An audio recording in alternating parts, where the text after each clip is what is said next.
You're listening to the Options Insider Radio Network, the home of the Options Podcast. For more quality options programs, visit theoptionsinsider.com or search for Options Insider Radio Network in your podcast provider of choice. Listeners can also access all of our programming through our mobile app available in the iTunes and Google Play stores. Select programs are also available via live stream at mixlr.com/options-insider. That's mixlr.com/options-insider. Don't forget to follow along with your favorite programs and submit your own questions for the hosts at twitter.com/options, stocktwits.com/options, facebook.com/theoptionsinsider, or via questions at theoptionsinsider.com.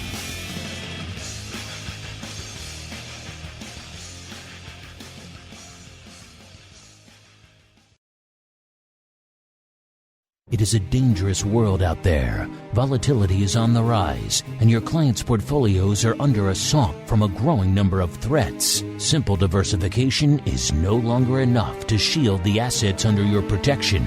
Registered investment advisors, financial planners, and asset managers need a new weapon in their war on risk. Welcome to the Advisor's Option, the program designed to arm busy advisors with the information necessary to properly manage risk in this volatile environment. From options education, trading strategies and tips, to industry news and interviews, you'll find it all on the Advisor's Option. The Advisor's Option is brought to you by the Options Industry Council. The OIC was created to educate investors and their financial advisors about the benefits and risks of exchange-traded equity options. For more information on how the OIC can help you implement options in your practice, please visit optionseducation.org. The Advisor's Option is also brought to you by Option Research and Technology Services. ORATS is your source for options backtesting. It's where you turn your ideas into results. Founded on the floor of the SIBO over 2 decades ago, ORATS is a full-service option research firm focused on helping you develop options strategies in line with your investment objectives. With a state-of-the-art backtesting platform, scanning, and implementation tools, ORATS offers end-to-end option strategy development, making the whole options trading process easier. For information about backtesting, scanning options data, including dividends and earnings, visit orats.com or email Matt Amberson at matt@orats.com. And now, it's time to learn how to implement options in your practice. It's time for the Advisor's Option.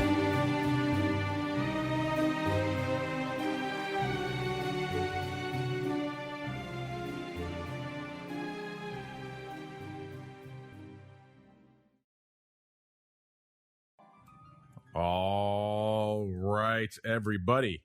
That music means we are back once again with another episode of the Advisor's Option, the program for you out there, the busy financial advisor, asset manager, fund manager. Maybe you're thinking about dipping your toes into those options waters on behalf of your clients and your fund. Maybe you've already done so. Maybe you've encountered some turbulent waters out there. Either way, we've got you covered here on the Advisor's Option. My name is Mark Longo from theoptionsinsider.com, as well as, of course, from the ever-exciting The Options Insider Radio Network, just coming off the heels of another great pro Q&A out there. So for anyone out there who's intrigued by the Options Insider Pro, make sure you check it out. We're already up to pro Q&A number 5. Doesn't seem like it's been that long, but yet it has been, with so many great characters. Check them all out. If you're on the pro side, you can get access to the podcast too. So all the episodes you missed, you can go back and check those out on demand anytime as well. You know where to go for all that stuff. theoptionsinsider.com/pro is the place to go. And speaking of pro Q&As, the guy who ably and bravely ventured into that breach for the first time on our pro Q&A number 1, pleased to say, joining us back again today on the Advisor's Option, none other than Mr. Matt Amberson, the founder over there at ORATS, a.k.a. Options Research and Technology Services. Mr. Matt, welcome back to the Advisor's Option. And can you believe we're already up to number 5 of the pro Q&As, which you kicked off, sir? I went into a cold sweat, Mark. That was a high stress job doing number one and just getting pelted by your great listeners with great questions. Well, you set a high bar. Everyone's got to live up to it now, so you should pat yourself on the back there. So now everyone who comes in, they're sweating, saying, "Can I live up possibly to the Oracle of New Hampshire out there?" So well done on that. The folks are loving it. In fact, I think we have some questions here at the end of this and maybe dovetailing off of that appearance, but we'll get to that in a little bit. First, let's also welcome on our guest today, good old Mr. Uncle Mike TOSAW from St. Charles Wealth Management, a.k.a. one of the few advisors out there who actually uses options in his practice every day. Mr. Uncle Mike, welcome back to the Advisor's Options, sir. It has been too long.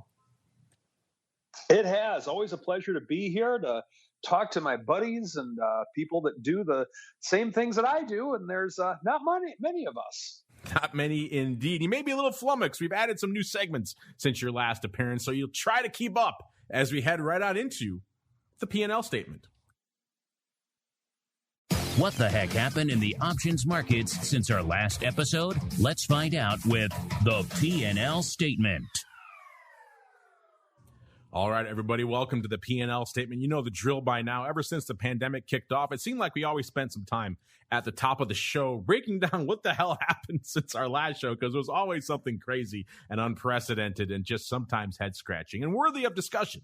So we thought, why not encapsulate all of that in its own segment, hence the P&L statement. And Matt, a lot's been going on since our last show here. We've seen a little bit of turbulence out there in the broad market, some rallies, some new all-time highs. Oh, let's sell off a little bit. We've seen vol coming in pretty much nonstop since our last show, with the exception of one spike or so in a week and change ago. So a lot to unpack out there. Well, let's start with that, Matt. So what are your thoughts? What's been lighting up your tape out there in the broad markets and indeed the volatility space since our last episode, sir? Well, I love to start with how Robinhood has changed the skew and see if it's still there, and it is still there. So the Robinhood effect still in effect is what you're saying? It's still in effect. We have those very small calls. As a matter of fact, we were looking for a client today at the Costco long call spread, and it was looking really good on our scanner. And I looked in there, and what was happening was the normal call that we're buying looked okay, but the one that we're selling out a few deltas, maybe a 2 or 3 delta, was extremely high volatility. So that's we've got this kind of what we call a curvature derivative, cortosis, call it what you want, but there's still a curve up at those very small options, and it's a lot of the we surmise that it's a lot of these individual investors trying to participate in this market that just keeps going up by buying small calls and sitting back and waiting for them to move. And they have worked that skew is staying up. It's not pronounced at all in the ETFs, but in the at ORATS we could type in SPY_C and get all the component weighted readings, and one of the readings is what is the 5 delta trading at these various days to expiration. So we look at 30 days, 90 days, and yeah, it's still quite pronounced. So that's going up, even though and just today we saw the vol just coming up a little bit, which is strange because the market's not doing much. But we watch that vol very closely. If it starts kicking up for no reason, sometimes there is a reason. So it just seems like there should be more going on. We got an earnings season coming up. We have, a fair amount going on in the macro world out there. And so we're starting to see just a little, yeah, you're right. The vol has come down since we've last talked, but it's starting to kick up just a little bit. We've been back testing some UVXY and some VXX put spreads, just some things to get short. So that has worked real well. We got out of them, and now we're looking to, vols popped just a little bit here. We're looking to get back into some of those, hopefully not prematurely, but the vol is up a little bit, and there's some more opportunities now, Mark. Yeah, it's one of those weird days where the markets are kind of struggling to find their footing, and the vol, you're right, kind of ticking up a little bit, which makes you kind of stroke your chin and say, perhaps there are other shoes waiting to drop, other things lurking out there. Let's go on out now to the quiet hinterlands of St. Charles, where there is no volatility because everything is always tranquil and calm. Mr. Uncle Mike, I know you're our diehard kind of go-to permabull out there. Not so much a bullish day, unless you're looking at the NASDAQ up a little bit today. The rest of the indices kind of mixed to down on the day, but vol kind of ticking up a little bit. What are your thoughts on everything that's been lighting up your tape, not just today, but over the course of the last month, really since our last episode here on the Advisor's Option? Like I said, we've seen a mostly drift up in the markets and a mostly drift down in the broad volatility environment, sir. Yeah, I would agree with that in terms of what your comment on drifting, for sure. In that we look at it, we had one little scare, so to speak, about 10 days ago, just looking at my chart here on the 18th, when we had a drop in the marketplace. But other than that, it's just kind of been just a very boring drift higher. And for a while, it seemed like we were just stuck to the 4,200 level on the SPX. But it seems like we're finally breaking away from the 4,200 magnet, if you will, in the last few days. And so we have that. There's not been, in terms of news, we've had the news in relation to the spending bill that President Biden's talking about. Late last week, it looked like we're going to spend lots of money. Things were going to be good for the marketplace. And then he said, no, I don't know if I want to sign that. I want more. And then it looked like it wasn't going to happen. Now it looks like it should happen. So that kind of seems like the dance that we're getting from the politicians in Washington at this point in time. The other thing that's happening, we're really not getting a lot of follow through in the energy area. So in other words, energy in and of itself, we're at similar levels, at least with XLE. The energy ETF, we're at similar levels now as to where we were back in March. So we're kind of just still puttering around in the energy area.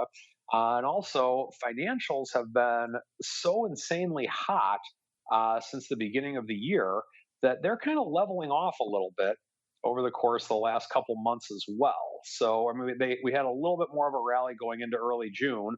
Then we were pulling back to levels with which we were a couple months ago as well. Tech, that's an area with which that's just been red hot lately, ever since probably mid-March.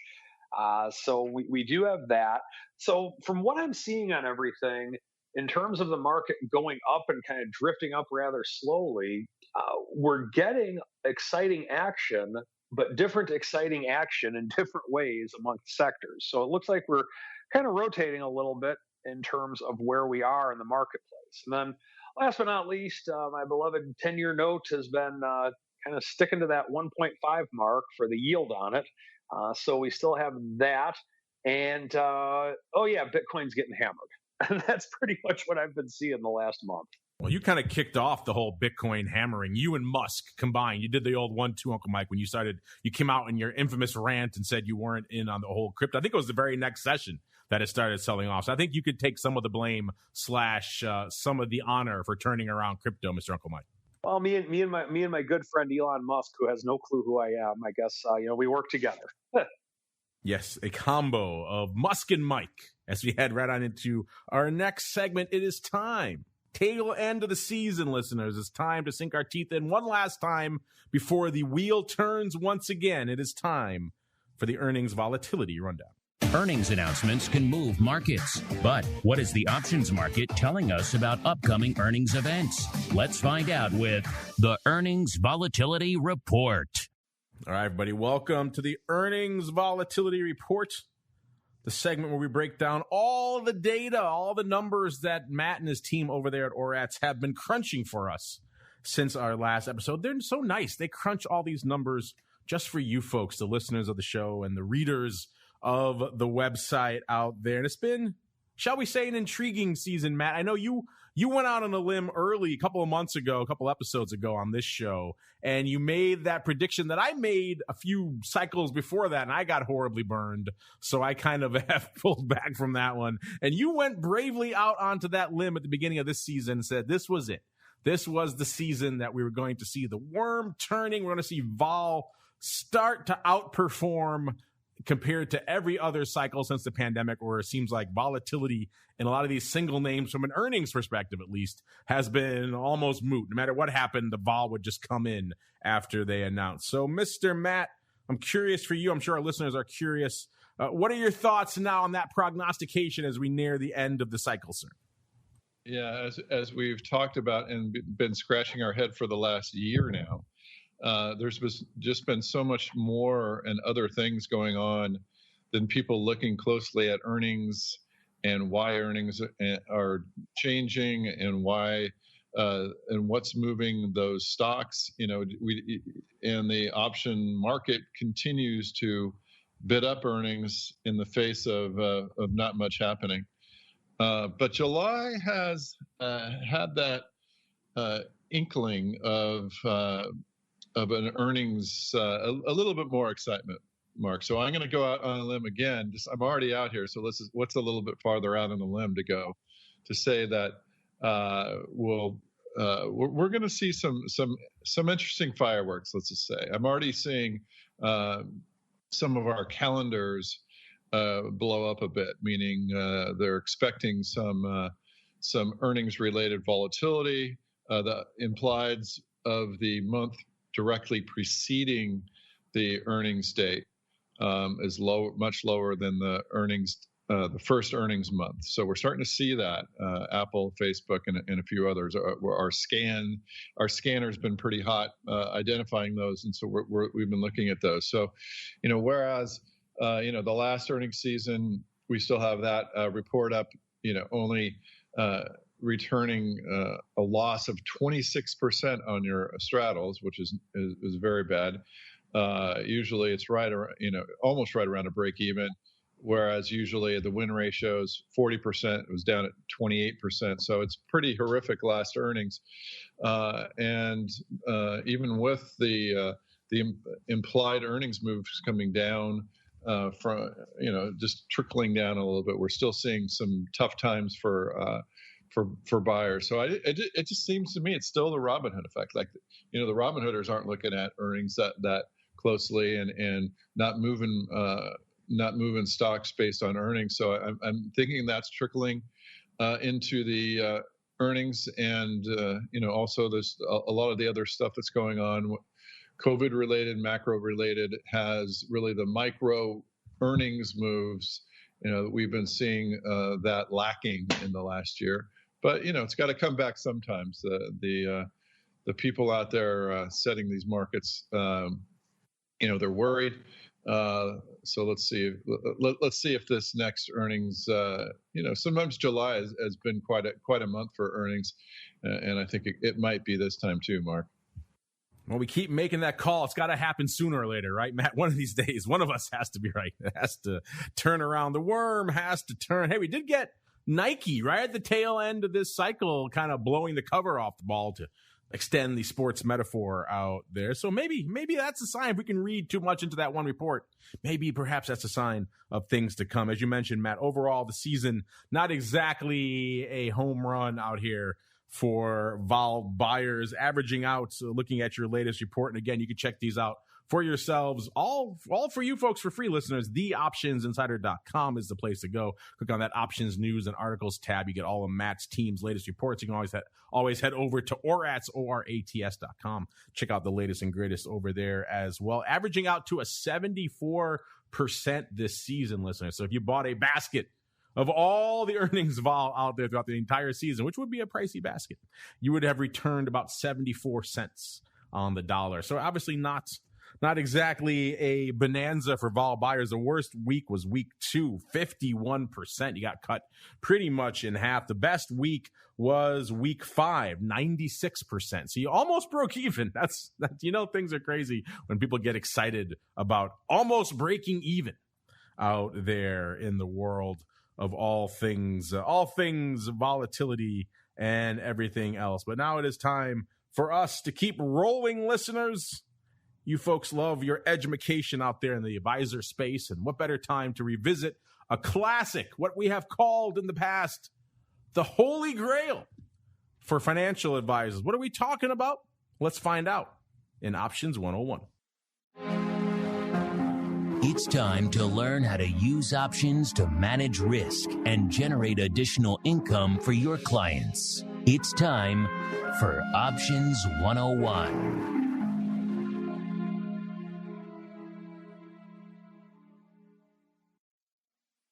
All right, everybody, welcome to Options 101, the portion of the show where we break down some basic options concept or technique or strategy and explain how you can utilize it in your clients' portfolios. And this is a return of a good one. It's extremely appropriate given the current market environment that we find ourselves in. Remember, recently on the show, listeners, we dovetailed one of the most important positions out there for advisors, which is the covered call. We got into all the nuances therein. So we thought we would extrapolate upon that and take it to the next step, combine it with the other most popular position out there for a lot of advisors, other most popular and most common use case really for options, which is to protect assets, which are things people are considering right now, given the fact that we're at or near all-time highs in most of the major indices out there. Volatility has also come in, maybe a time when you're starting to think about protecting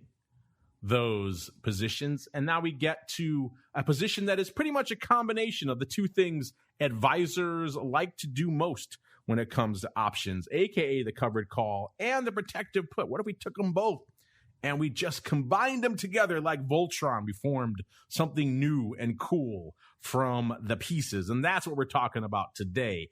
The collar, aka what we've called in the past, the Holy Grail position for financial advisors. I'll just break it down for you here really quickly with a quick example, then I'll get everyone's thoughts on this. I know they have a lot to share, a lot of thoughts on the collars, its use case, and some pros and cons. We'll get into all of that. But if you're confused, if you're new to the show, I know a lot of you are, so welcome. And then B, this is one we've done into this in the past. I encourage you to check out our archives for some longer discussions about the collar. We've also touched on them on shows like Options Bootcamp and Options Playbook Radio. So if you want more on the collar, check out those as well. Let's go into the archive, search for collar. You'll find a lot of content until your heart's content. But a collar, what are we talking about? Let's go out to everyone's favorite name. XYZ is trading right around $100. And you're long 1,000 shares, let's say, your client is long 1,000 shares. Let's say around the 70 handle. So you got some profits you're sitting on. Not unlike what we're seeing in the market right now, where some folks are sitting at some profits and they're kind of maybe a little bit concerned about the future, but they also don't want to get the heck out of Dodge and sell the position either. And that's where the collar tends to come into play out here. So you think there probably is a little bit more upside to the future. You don't want to give up that upside, at least not all of it. But also, you also don't want to just sit there and ride it right back down again. So this is where the collar can come into play. So let's look at our example. Maybe your client and you're comfortable. You had a nice run. If it runs another $10, you don't mind, in this scenario, maybe selling that stock at 110. So you turn around and you sell the 1 month covered call. We just talked about these recently on the program. If you want a deeper dive into covered calls, go back and check out that episode from just a few episodes ago. Very, very intricate discussion on covered calls out there. So in this case, you sell the 110 covered call out there for 1 month. In our example, you get a nice round $1 to do so. So you collected $1, aka the 100 multiplier. So you got $1,000 to do it there on these. Remember, you have, of course, 1,000 shares of the underlying, so you have to do 10. So 10 times 100, aka that's where we're getting that $1,000. Now, you have that $1,000 you collected, but now you say, I have some money in my pocket. I'm also a little bit concerned about the downside. Maybe let me go out and look at some protection. And in our example, you can go out to, let's say, the 85 put. Got to go a little bit farther out because the puts are typically more expensive in the equities from a vol perspective. So you got to the 85 push track. That's also trading for around $1. And guess what? You can come in now and buy those as well. Buy 10 of those, spend that $1,000 you just collected, and now you've done what is known as the collar, which means effectively you collared your stock position. If it moves above 110 in our example, you're out. And if it drops below 85 in our example, you'll be stopped out there. And that's why we call it the collar. A lot to unpack here. We'll start with Uncle Mike as our guest, sir. I know you do a lot of short put spreads and a lot of other things, but I know the collar comes into your rotation as well on behalf of your clients, maybe even particularly now, given where we are out there in the marketplace. What are your thoughts on collars? When do you like to use them? And then also, how do you typically like to set them up? A lot to unpack there, sir. For sure. Typically, what I like to do with a collar is kind of a synthetic collar. I'll do a traditional collar, and I actually have a story about how one really benefited quite a bit due to COVID here in a second. But I like to do a synthetic. So if you ever put in a collar on any type of a risk reward graph on all the various tools out there that exist for that, a collar, when you see it's like that traditional S shape on the risk reward, it's identical to that of just a vertical call spread. And so with that, what I typically do with a collar from that standpoint is that I will take a vertical call spread or take a small amount of money and do something with call options, and then take the larger amount of money and use it with something boring like bonds or cash value life insurance, annuities, or not a lot with annuities, but it does fit the bill occasionally depending on the client. And I'll get the similar effect to the collar. And I like it because of the fact that a lot of times I'll run to clients with smaller amounts of money in IRAs and larger amounts of money outside of IRAs. So that's kind of what I'll refer to as my cross IRA simulated index, simulated collar, whatever way you want to call it. So that's kind of a way that I use it. And the reason I like it is primarily because of the fact that you can really take advantage of the tax benefits of an IRA while using options. And I would say that's the main way, which, well, quite frankly, I've built my entire career. But there are instances where I'll use a traditional collar like what you described. And I like it when I like locking in a gain to where I literally just put one on recently for a client 2 days ago. And I also like it when a client is just so scared of market exposure, I can say, okay, well, how about this? Why don't we just put X amount of dollars in the market? I think you really need some exposure, but what if I can guarantee that it's mathematically impossible for you to lose more than this amount? And we talk for a while in terms of how we want to set up the collar. And I'll use it if it's someone who I refer to as an options outsider.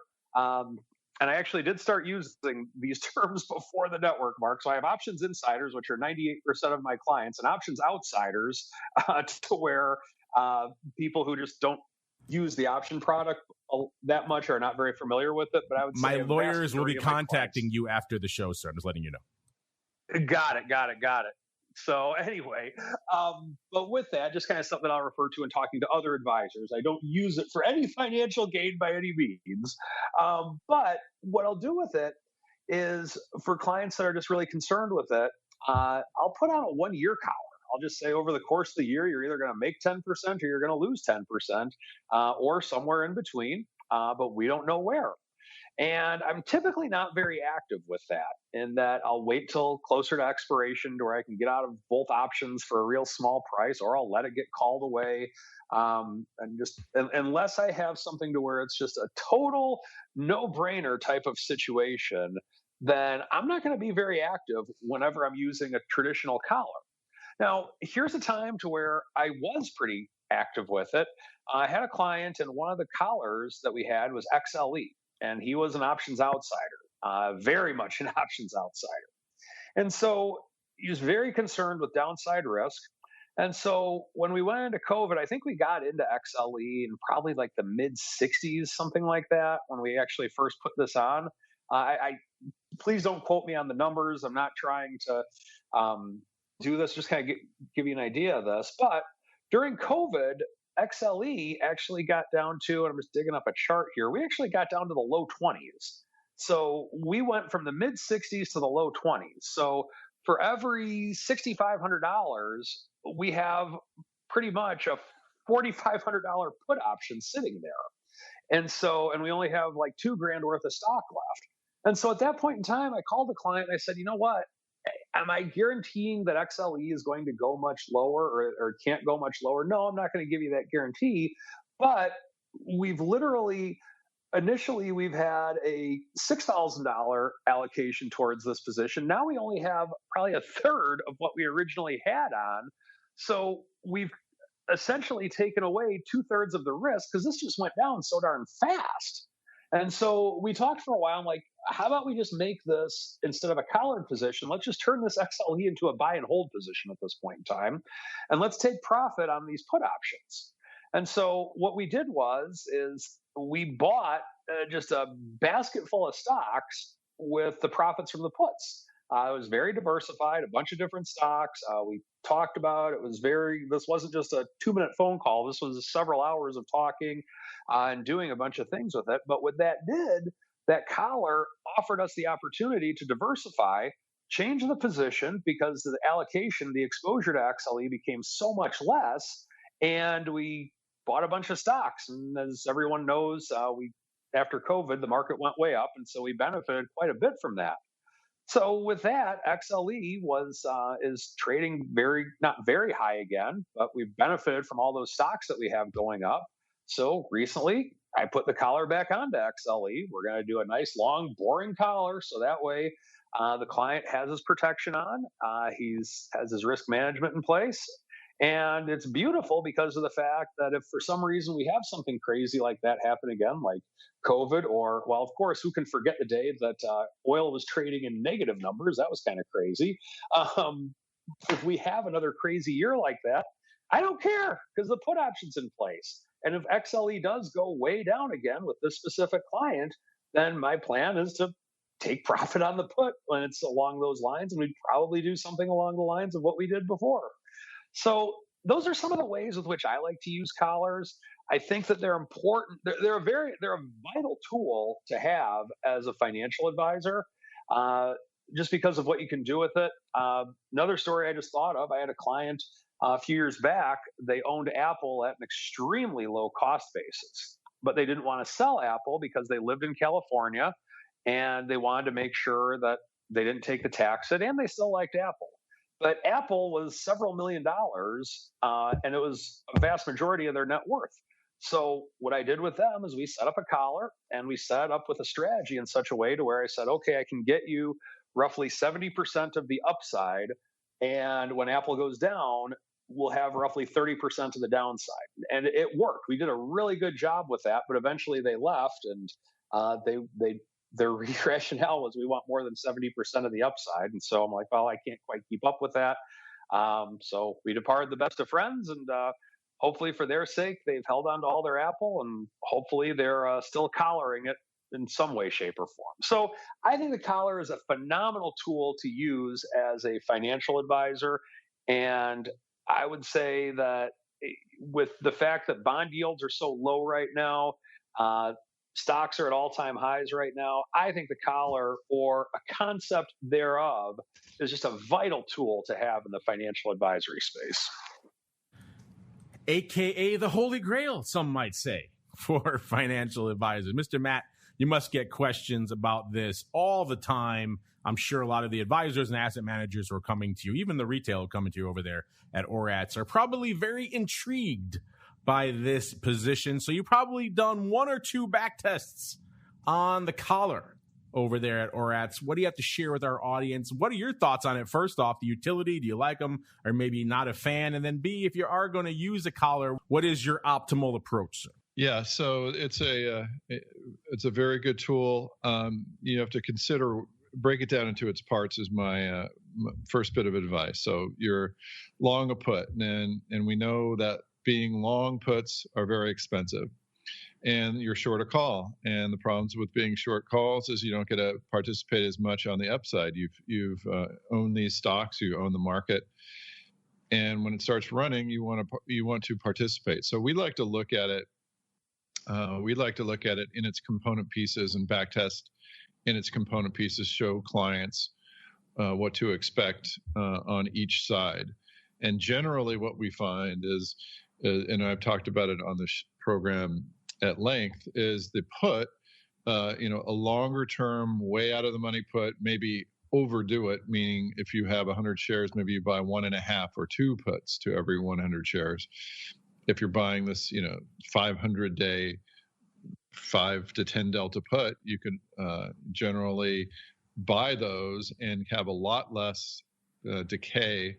And it does depend on the volatility levels. When you don't want to buy it when a market's crashing, those puts get bid up a lot. But if it's in a market I'm starting to dip my toe in right now, we're getting about 22 vol for a lot of those puts right now, and so starting to rebuild these really long-term puts. So again, treat those on their own, longer term, more out of the money, and then on the call side, we've done extensive studies to where you really want to pick your place where you're selling these calls. Out of the money.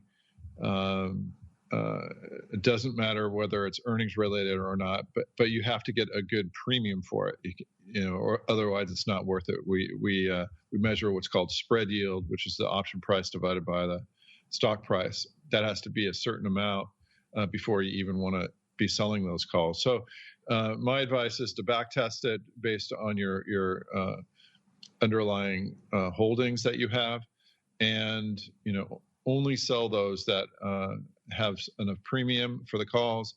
And when you're buying, either buy a market-wide put. That's usually a lot cheaper than an individual stock put, if you can handle that type of underlying risk. But if not, I would err towards going longer term, more out of the money, Mark. Yeah, that seems to be the consensus out there. I've touched on this before on the show. I want to just mention it again. One of the few long-term studies I've really seen about collars across a wide variety of assets came to us courtesy of our friends over there at the OIC. We'll link to it in the show notes. You can find it over there at optionseducation.org. Just search for collars over there. If you just type collaring the Qs, that'll get you there as well. That's how they started this study. They started it just looking at the efficacy of collars in the long term on an equity index like the NASDAQ. And then it kind of spread into looking at collars across a wide variety of asset classes. And they have nearly 5 years worth of data. The study is getting a little bit older now. I would like to see them update it. For example, when they did it, weeklies weren't as much of a thing as they are now. So maybe adjusting it. What they found in all their various iterations, listeners, is kind of along the lines of what Matt was saying. They did better results, and they found better results when they pushed the put out a bit. In their study, they found the optimal period was about 6 months.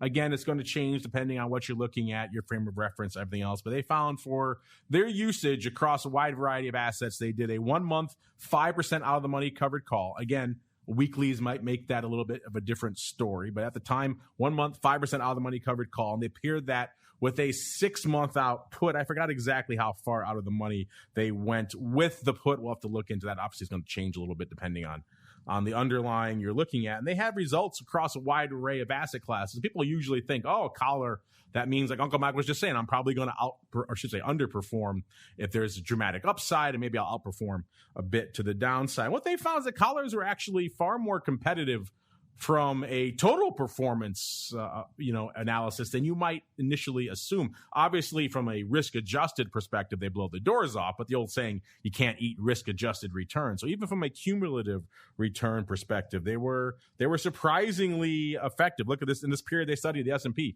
It was about 5 years, and the S&P actually sold off in that period nearly 10%. So your collars are going to do pretty well there. The collars made nearly 15% in that environment. Even in some other asset classes that weren't dramatic sell-offs. They looked at a currency ETF out of Canada, and they put a collar on that. The ETF made 9.25% over those 5 years, whereas the collar made nearly 14%. So interesting things like that. There are some periods where it underperformed as well. Looks like in the Australian dollar, they had an FX trade going on, and that rallied nearly 50%. The collar did about half of that, about 26%. So there are some periods, dramatic outperformance to the upside, where you will indeed underperform. But overall, I think one of the interesting takeaways from this was that the collar far more effective from an overall return perspective than you may initially assume. So if you're a little bit leery, you don't want to clip your upside, and that's certainly something you should maybe consider and play around with it a little bit. Maybe head on over there to ORATS and do some back testing of your own on how you like to structure. But definitely check out that study. Still, to my knowledge, to this day, the only really far-reaching study of collars across a wide array of asset classes, not just on your, say, your S&Ps and everything else like that. But I want to go back to something really quickly that I know is important for the audience of this show. And Uncle Mike, you kind of just touched on this. Maybe we'll go to you first. Is in general, for a lot of clients, for advisors, taxes are an issue.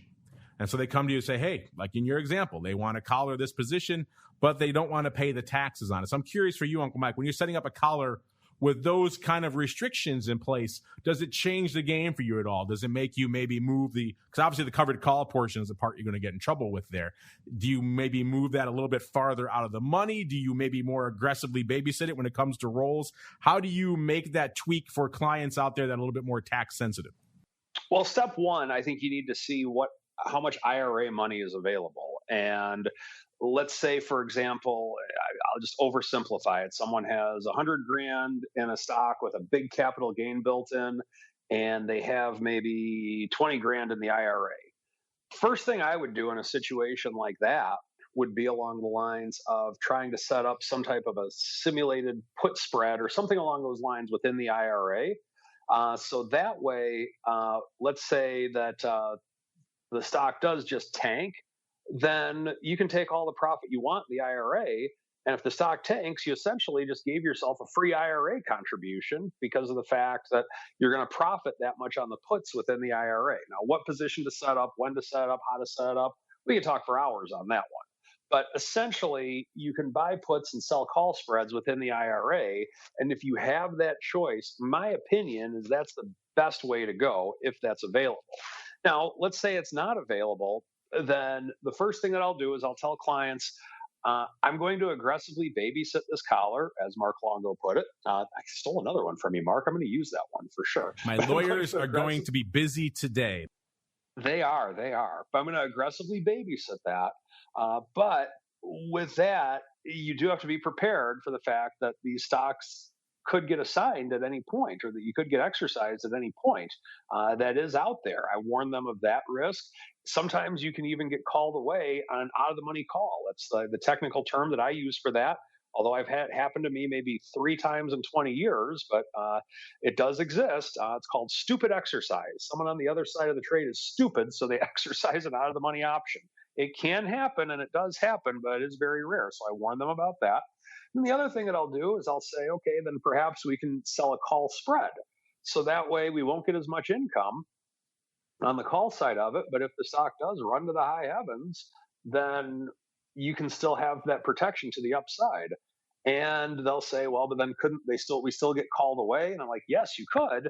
And then at that point, when we really get even deeper into that, once I explain that, and this is what I have done in the past, instead of selling an out of the money call spread, so that way you can protect yourself from the upside, but you're giving up a little bit of income, what I'll actually do is sell a put spread. So that way you're synthetically getting the covered call spread income without any risk of early assignment. So it's kind of an in-depth process that I'll go through when I'm in a situation like that for a client. But those are kind of the things with which I'll look at, because if a client's coming to me with several $1 million and he wants to collar a stock that's worth several $1 million, it's probably, I just summed up probably a 3-hour conversation in 5 minutes, but those are the things with which I'll tell them, and then what we'll go through with it. There you go. So there's something to consider if you're considering collars on behalf of your clients. I know it's tempting when you go out there to put these on. A lot of people like to go the zero cost route. It certainly looks nice to have that zero outlay on your sheets every month. But, just pay attention to what we were just talking about, what Matt was just talking about. Check out this study. It probably will behoove you to put a little bit of an outlay to this, push that put out a little bit farther, move that call a little bit closer to expiration. It's going to require a little bit more diligence on your part, but it seems like the returns are definitely worth the effort. Again, this is a great position for a lot of advisors out there. It combines the two most common, the two most popular use cases for advisors. When it comes to options, if you're not familiar with collars, you definitely should check them out. As we keep on rolling into our next segment, it is time to get the buzz. Busy financial advisors and asset managers don't have time to follow the latest developments from the world of options, so we do it for you. It's time to get the buzz.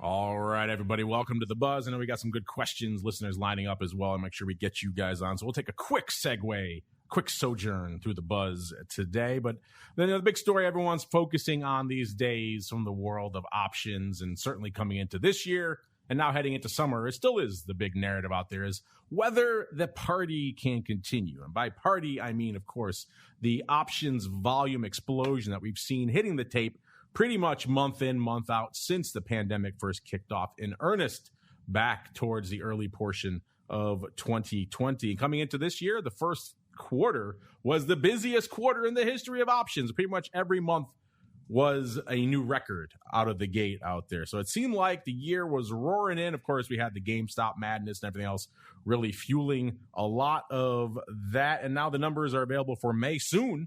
Soon we'll have the numbers for June, so we'll know the answer for June. Summertime, not usually a rip-roaring time for options, and yet May was yet another strong month. Not a new record for the highest, most active month ever, but still, it was the highest volume May on record. So total volume for May, 723, almost 724 million contracts. It's up 32.7% from just a year ago in May of 2020. And 2020, as we all know, was no slouch when it came to options volume. More impressively, though, everyone wonders if the year can do more paper. Is it even possible to do more paper than they did in 2020, which was a ridiculous amount of paper already there? And so far, year to date, the numbers are looking pretty impressive. Year to date ADV, so your average daily volume through May, is 39.3 million contracts a day hitting the tape, listener. That's up nearly 42%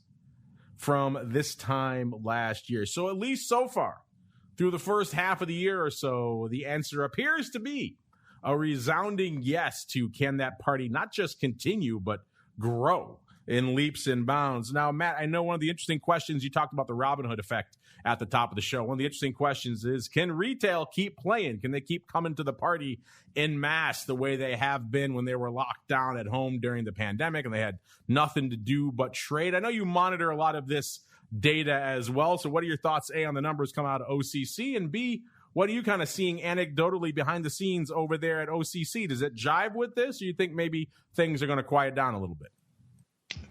Yeah, so what we see, we get an interesting cross-section coming to ORAS because we offer, we've been around so long, since 2001, that we have dividends, we have earnings, we have APIs, we have scanners, we have real-time, we have delayed, we have our own web-based tools. So we get a piece of a lot of the market, and we're seeing more of the API hits. So I'm what's happening, I think, is a lot of quants are figuring out some strategies and trading a lot more. That's the way I'm seeing a lot of this volume increasing so much. It's just whereas when we were on the floor, we wouldn't bat our eye for a 1 or 2 cent profit. These people are taking half-cent profits and trading, all the time. So you're able to do a lot if you have a good bot. So I think it's a lot of, I think a lot of this volume is a lot of bot volume, but there are a lot more people coming in. But I did hear anecdotal stories like, we're bored, so we're going to trade some options. We can't really go anywhere, so I want to sign up and get some information. So it's kind of funny how you get those those retail people that are just looking for the gamification of it. And you certainly can see these products like Gatsby, obviously Robinhood, but there's quite a bit more. You talked with Trader before. They have just more and more platforms coming to their front ends that are getting people on, that make trading seemingly a lot easier and more fun. Of course, we hope that they would start to look at theoretical values more. We do quite a bit when I trade or when we develop products. We are looking at things like, our forecast values. Compare that to the market. We have a smooth value. Make sure you're not paying over on these wide markets. Make sure you're not paying way over the midpoint or our theoretical value.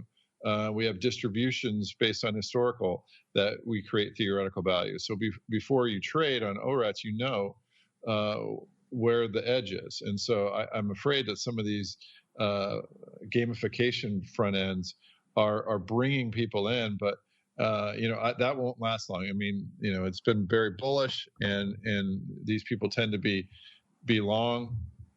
So we're getting those people in, but when that turns and the liquidity really dries up. I mean, we saw liquidity and markets really widen out in the COVID crash. When that happens, it's going to be pretty bloody for these guys. So, can it continue? I think it can, but it can't continue forever.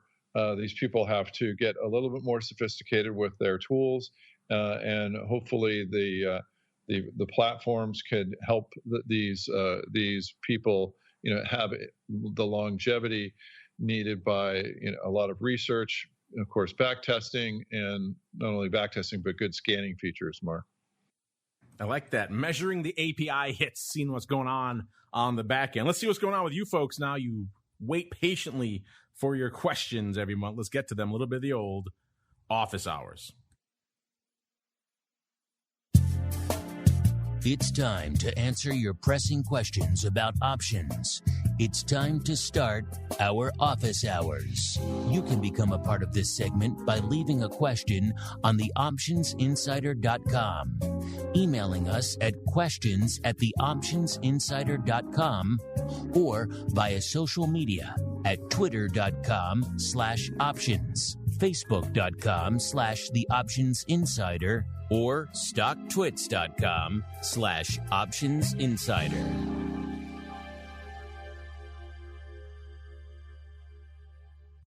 All right, everybody, welcome to the office hours. Let's just dive right into it. We got a lot of people lining up, including this one for you, Matt. This came on the heels. We talked about at the top of the show, your appearance there on our first pro Q&A. Looks like it spawned this question here from Daniel Twyman. He says, this next question to follow up on Matt's Q&A.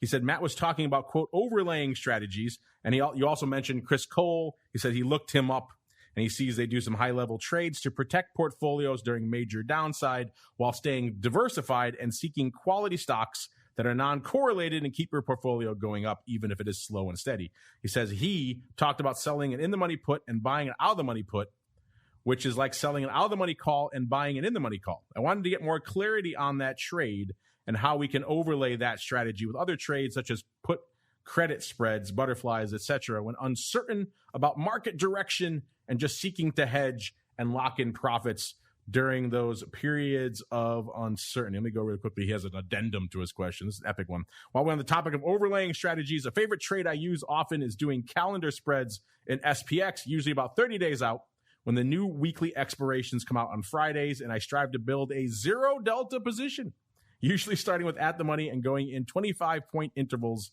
about whatever the IV is for that weekly series. I typically close out of positions that fall out of the one standard deviation and try to open new calendar spreads, but that doesn't always work.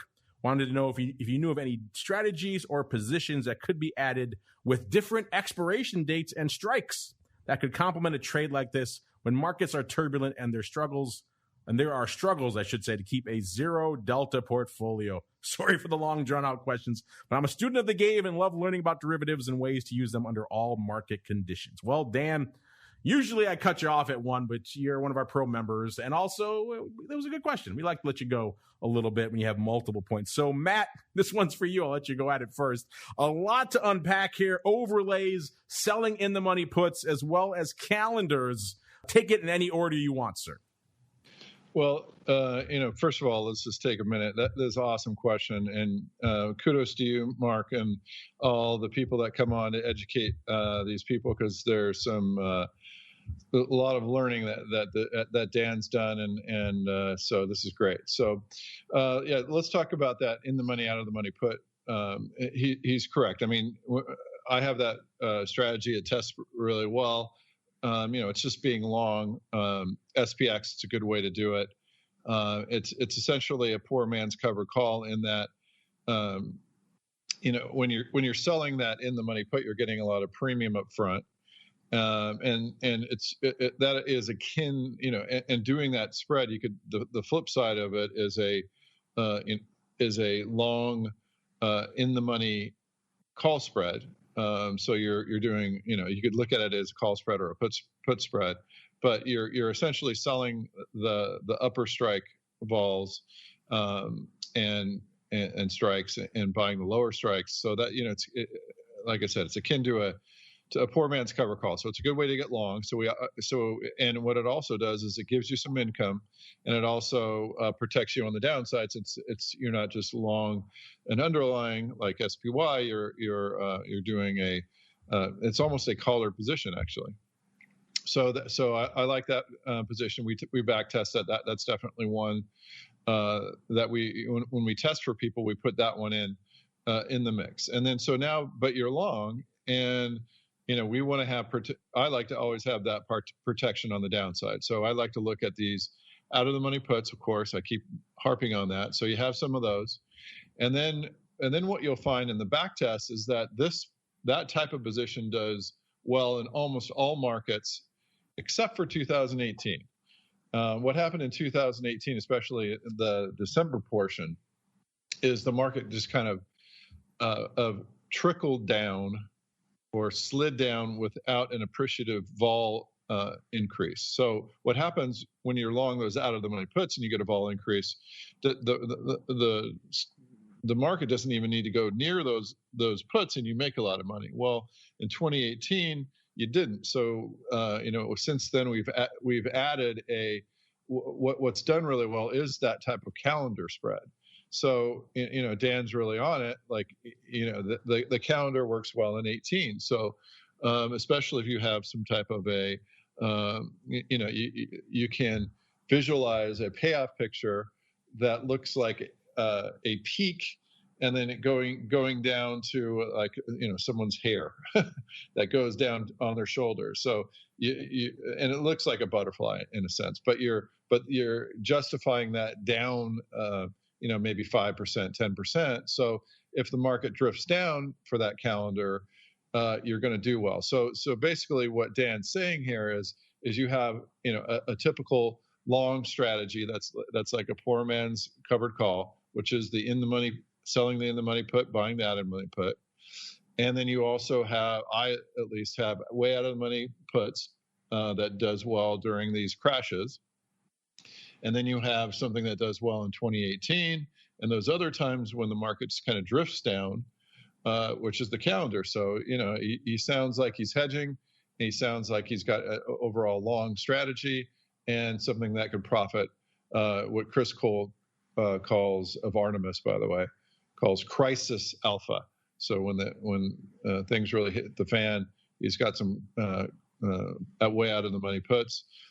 We also overlay some selling of put spreads on top of that, but that's just complicating things. But anyway, great question, and hopefully that helped, Mark. Yes, that's great stuff. We could unpack it more, but I want to make sure we'll go a little long today. Why not? We love all of our listeners out. You guys wait so patiently, including interesting questions. In fact, we did a great pro Q&A last week with John Cherry from Northern Trust, and I believe this question came in for that. I thought this would be an interesting one to also discuss here for this audience of the advisor's option. This came from another one of our members, Tony Papadopoulos. I just like saying it that way. I don't know why. If I'm butchering your name horribly, if you prefer to be called Anthony, let me know. It just sounds fun to say Tony. All right. He says, Mark, thank you for offering a great product to your pro members. Oh, well, you're welcome, Tony. He says, how can we implement some high net worth / institutional strategies in retail accounts of less than $1 million? Does the quote long-term selling of Buffett puts also work for retail investors? Is there a way to minimize the margin on these long-term short puts? Furthermore, are they sold in the money or deeply out of the money? Looking forward to your insights. So kind of dovetailing off what we were just talking about with selling the in the money puts. Now he wants to do the quote unquote Buffett puts that everybody loves. Mr. Uncle Mike, I'm sure you've had a client or two ask you about this. They want to use the big boy strategies, but their accounts maybe not that big yet. I'm sure a lot of the advisors in our audience, their clients are probably fall into a similar boat. So what are your thoughts on the quote unquote Buffett puts? Are there ways to minimize the margin hit on those? And do you prefer to do them in the money or deeply out of the money? 3 questions, sir. All right. In terms of can you use them? Yeah, absolutely. The only time that you can't use them like the big boys would, so to speak, is that let's say that you wanted to sell puts on like a Google or an Amazon or something like that, where the price of the underlying is very high and you just want to sell some puts on it. Difficult to do on those stocks, but there's plenty of other stocks out there with which this can definitely work for clients with less than $1 million. I do it all the time. And I would say with that, how can you do it to minimize margin requirements? Well, you could, if you really wanted to, let's say you're selling an out of the money put. If you wanted to buy another put at maybe 50% of the price, like some hunk of garbage for a penny or something like that, you could do that if you wanted to leverage. I don't do that. I don't think it's wise to do that unless you are putting the other money into like treasury bonds or something like that. I don't feel it makes sense to do levered premium selling. I like, if you're going to do levered premium selling, then understand that it's leverage, have your stops in place and that type of thing. But trying to do a Buffett style premium sale leverage, I'm not a fan of personally. I think that there's other ways with which to leverage yourself in the option space besides that. So to cover the 3 questions, can you do it under $1 million? Absolutely. How would you do it? I like to sell something that is probably, if you want to go the Buffett route, you can go maybe 10% out of the money, but you can go 6 months to a year out.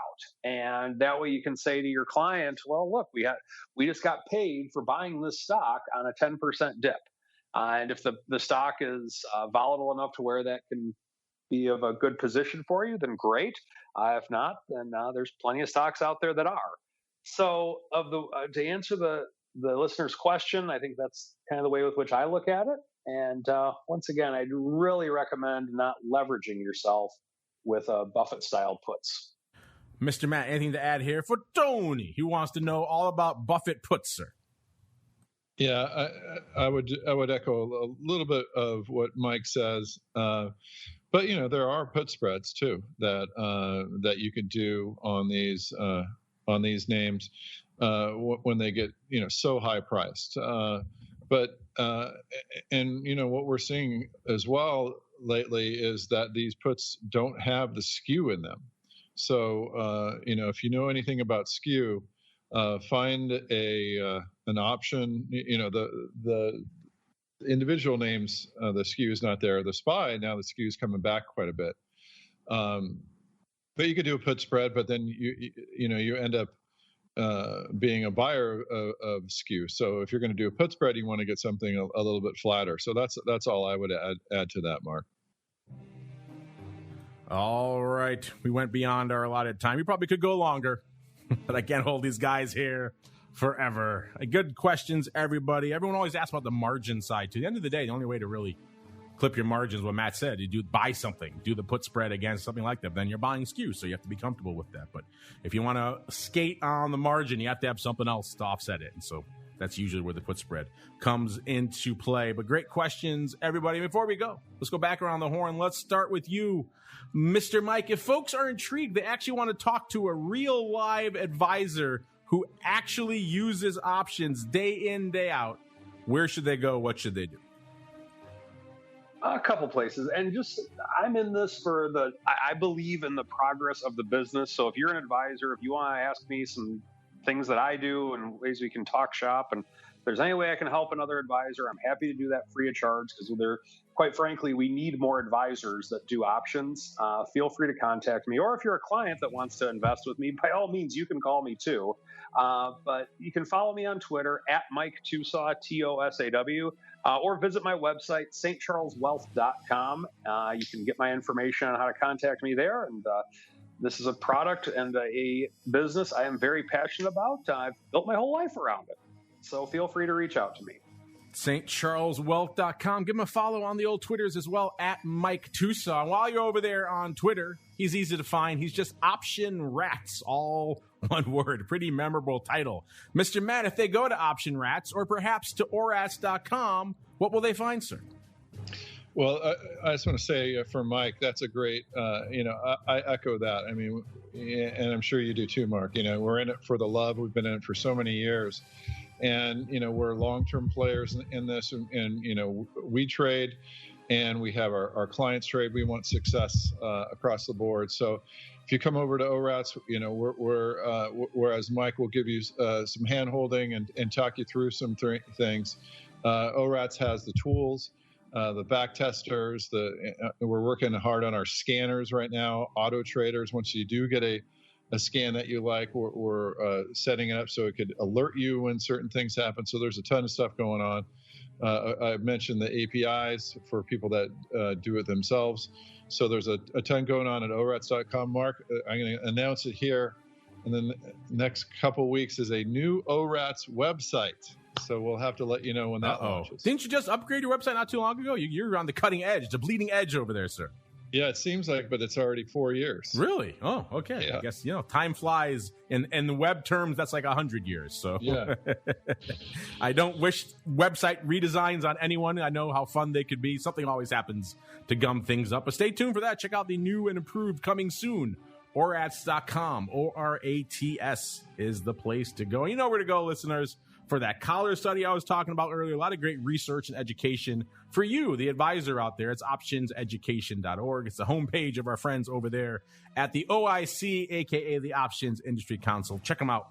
A lot of great content there as well. On behalf of everybody over there in the OIC and Matt, everybody over there at ORATS and Uncle Mike and indeed myself, I want to thank all of you out there for downloading, streaming, and subscribing, for listening live, for sending in all those questions. Keep them coming. We love to hear from all of you. We'll be back again tomorrow. If you want more questions, sounds like Brian's all fired up to do a live huddle for the OPR. So got some questions to answer there tomorrow as well. Also be doing another live boot camp with Dan. So Education Wednesday in full effect tomorrow. Getting your double dose of live, sounds like.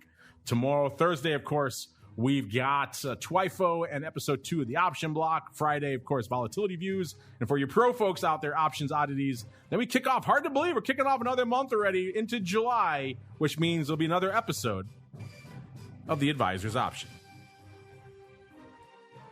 You're listening to the Options Insider Radio Network, the home of the Options Podcast. For more quality options programs, visit theoptionsinsider.com or search for Options Insider Radio Network in your podcast provider of choice. Listeners can also access all of our programming through our mobile app available in the iTunes and Google Play stores. Select programs are also available via live stream at mixlr.com/options-insider. That's mixlr.com/options-insider. Don't forget to follow along with your favorite programs and submit your own questions for the hosts at twitter.com/options, stocktwits.com/options, facebook.com/theoptionsinsider, or via questions at theoptionsinsider.com.